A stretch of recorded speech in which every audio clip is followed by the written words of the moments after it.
into leading with us. Thank you all. Yes, when you have a name like mine, and my congregation has a long name, you put them together and it takes a little time. So, but thank you, I'm so happy to be here tonight. Education is a funny thing. I was an educator in a few different capacities before I became a minister. And it always irked me that schools seem to spend so much time trying to get certain information into children's heads, yet kids were rarely given an equal amount of time to share their critiques or opposing views or feelings, or even their questions and wonderings. Many of us probably have at least one example of a lesson we were taught in school that made us go, I wonder if that's true. Or, I wonder if that's the whole story.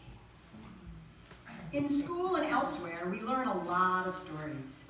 Tales of historical events and figures, things that we're supposed to commit to memory because they are important. But we never seem to discuss whose version of the story we are learning.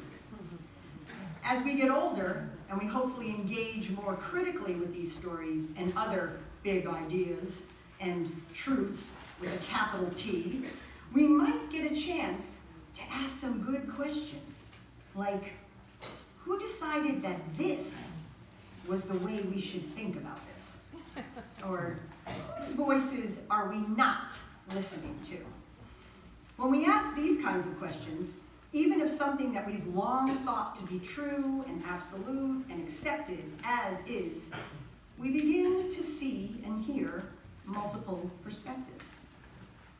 And our world gets changed. I'm especially reminded of this at certain times of the year, and November and the coming of Thanksgiving sets off all kinds of alarm bells for me.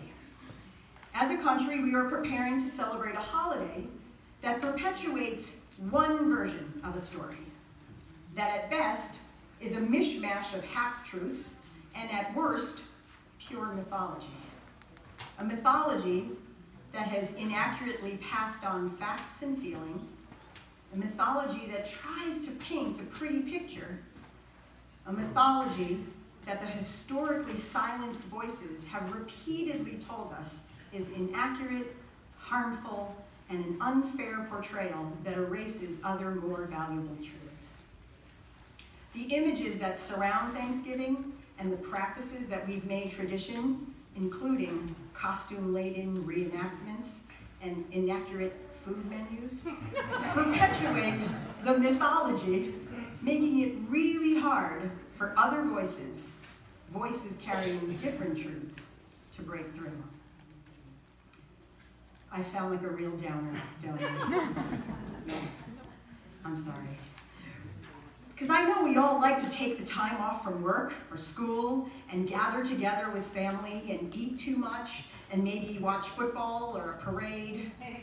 And maybe that's the good part for some people, the together part, the gratitude, the rest part. But just because there may be a good part doesn't mean we can ignore the rest of the story. Amen. Here's something I learned 25 years ago when I was teaching at the American Indian Heritage School in Seattle, Washington. One of my dear friends and mentor, the late Robert Eaglestaff of the Lakota Sioux tribe, introduced me to a very powerful teaching. He said, Leonisa, the hurt of one is the hurt of all. I'm going to say it again. The hurt of one is the hurt of all. So if someone, anyone, tells us that our words or actions or holidays or reenactments or celebrations or stock stories or teachings or policies hurt them, erase them, damage their spirits, their people, their stories, then we must reconsider them. For many Native people, Thanksgiving is a ritual of mourning.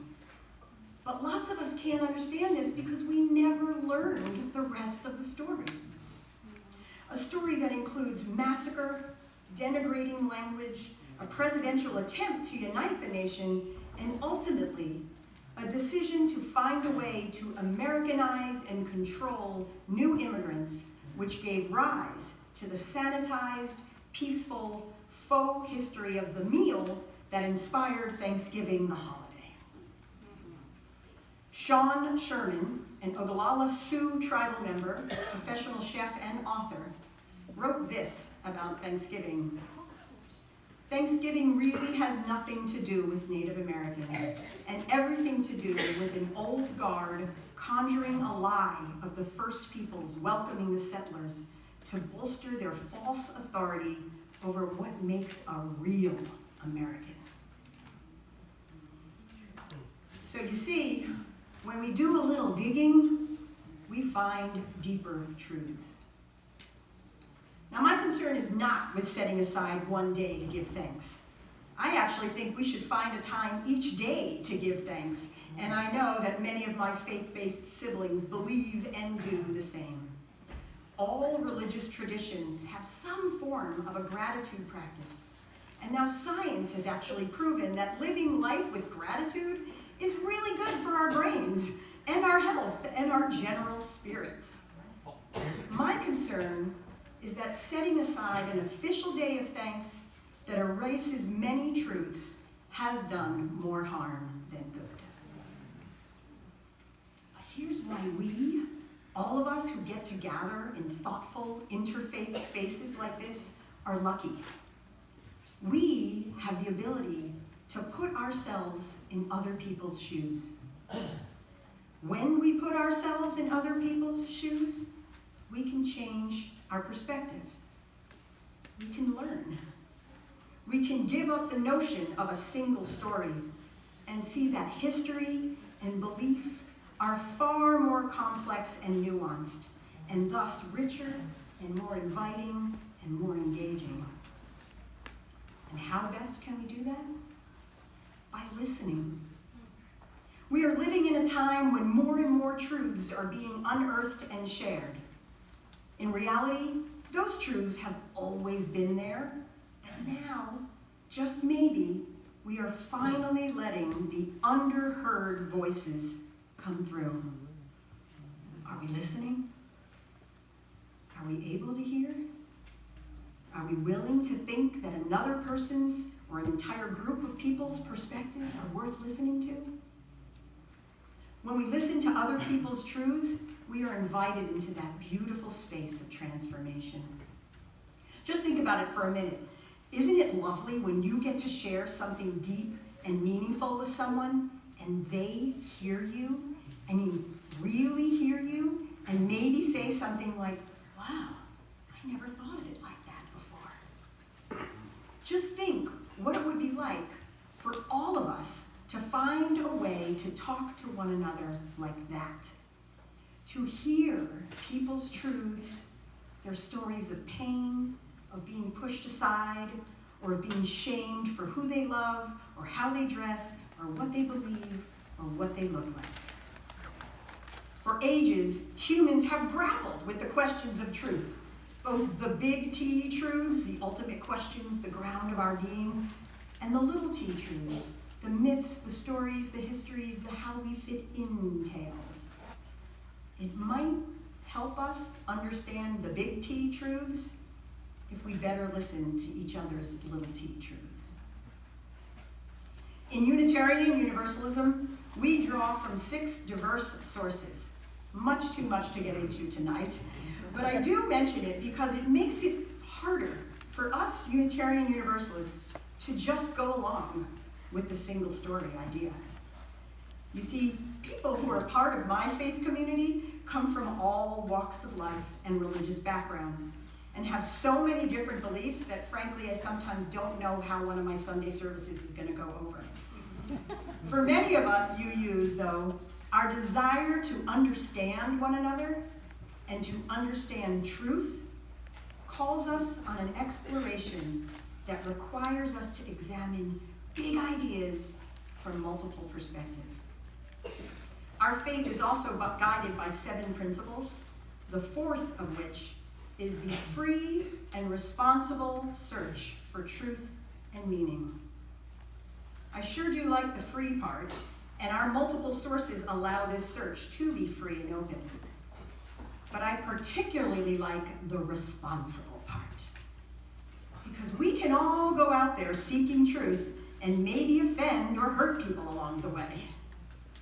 But if we are seeking truth responsibly, then we can listen, we can hear other truths, and we can limit the harm. And here's the thing. It takes nothing away from us to listen to someone else's truth, to observe, honor, hear, absorb someone else's experience that may be very different than our own. On the contrary, it actually can enhance us. Listening with open hearts and open minds will help us grow, will help us expand our understanding, will help us recognize that there are other ways of being in the world, that there isn't just one story, and we don't necessarily even own the story. And ultimately, it will help us see that maybe the story is bigger, much, much bigger than we were ever told.